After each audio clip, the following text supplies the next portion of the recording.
Assalamualaikum warahmatullahi wabarakatuh. Salam UTM Sanjungan Bangsa. Hari ini kami akan membentangkan tajuk berkaitan etika dan profesionalisme keguruan. Sebelum tu, izinkan kami untuk memperkenalkan diri kami. Saya Muhammad Amirul Azizi bin Muhammad Nurijan, A23HP 0068. Saya Muhammad Azrul Aiman bin Mak Yusof, A23HP 0092. Saya Muhammad Zafri bin Muhammad Zainal, A23HP 0117. Saya Muhammad Syafi'i bin Muhammad Samidi, A23HP 0113. Apakah konsep etika, kod etika dan kod etika profesion? Yang pertama, kod etika secara umumnya berkaitan tingkah laku seseorang yang diterima dan dipersetujui oleh sekumpulan masyarakat. Etika secara umumnya menggambarkan nilai baik yang patut diamalkan oleh masyarakat dan menjamin kesejahteraan individu. Yang kedua, etika.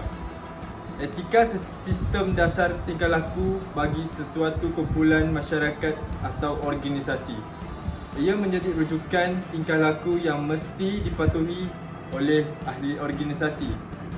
Etika juga berkewajipan memahami tanggungjawab terhadap peranan tingkah laku seseorang pekerja dalam perkhidmatan.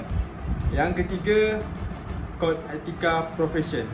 Profesion ialah bidang pekerjaan yang khusus dan dijalankan oleh orang yang mempunyai kelulusan dan latihan ikhtisas dengan sikap jujur, tata kerja, kebertanggungjawaban dan nilai yang ditentukan. Kod etika profesion merujuk kepada kod etika bagi sesuatu profesion. Profesion perguruan seperti profesion lain ada kod etikanya. Guru perlu mematuhi kod etika demi menjaga maruah, imej, status dan sebagainya. Objektif etika kerja Kementerian Pelajaran Malaysia (KPM) ada 3. Yang pertama, menanamkan sikap positif dan menghapuskan sikap negatif dan melaksanakan tugas-tugas yang diamanahkan. Yang kedua, meningkatkan disiplin diri bagi menghasilkan perkhidmatan yang cemerlang kepada pelanggan dan juga organisasi. Yang ketiga, memberikan sumbangan positif yang berterusan kepada juga masyarakat dan juga negara. Etika kerja Kementerian Pelajaran Malaysia. 5 prinsip etika kerja KPM. Yang pertama, niat yang betul. Yang kedua, perlakuan yang baik. Yang ketiga, penggerak ke arah kebaikan. Yang keempat, memperkotakan apa yang dikata. Yang kelima, berdisiplin dan beradab. 7 nilai dan etika KPM. Yang pertama, amanah. Amanah ialah bertanggungjawab dalam melaksanakan tugas. Yang kedua, benar. Tidak memungkiri janji, tidak berbohong dan sentiasa menepati janji. Yang ketiga, bijaksana. Ialah bijak dalam membuat keputusan. Yang keempat, bersyukur. Yang kelima, dedikasi. Yang keenam, ikhlas, iaitu ikhlas dalam membuat kerja tanpa mengharapkan balasan. Yang ketujuh, penyayang. Sikap penyayang haruslah terjalin agar hubungan sentiasa ukur. 6 elemen profesion perguruan.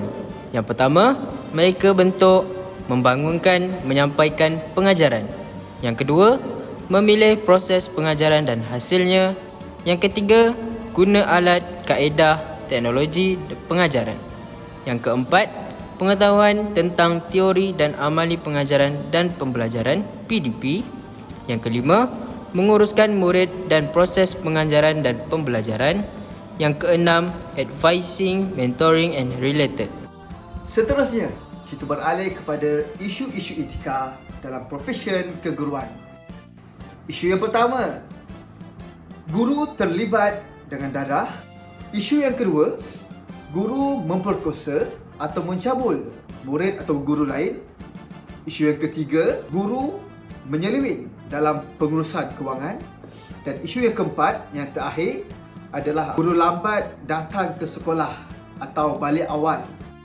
Seterusnya, kita beralih kepada cabaran dalam profesion keguruan.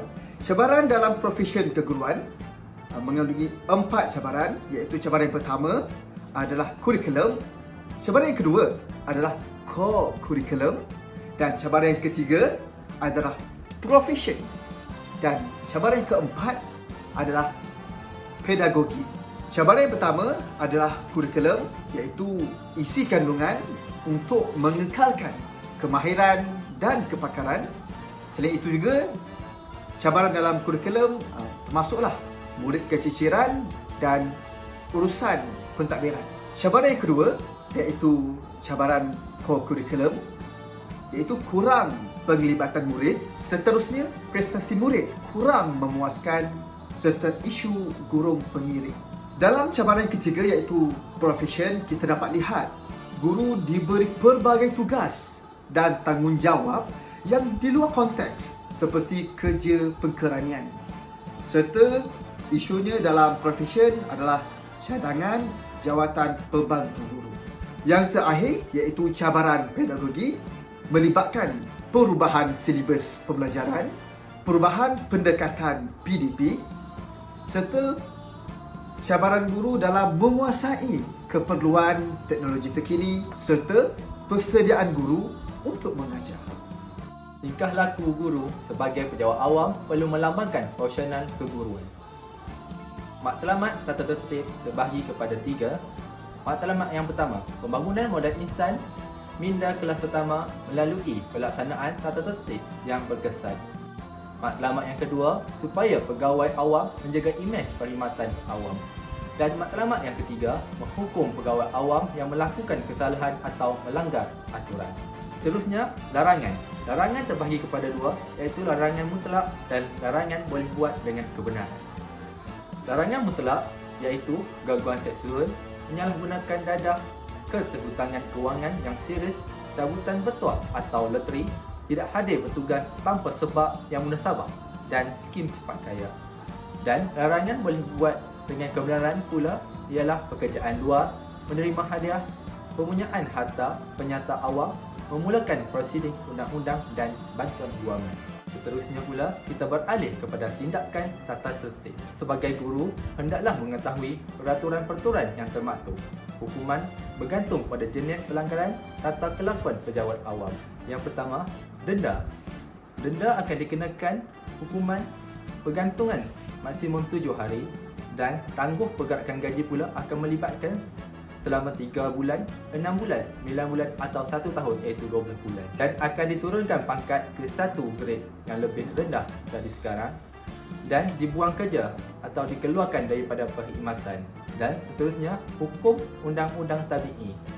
Hukum undang-undang tabi'i terdiri pada 2, iaitu hak untuk didengar dan hukum cegah berat sebelah.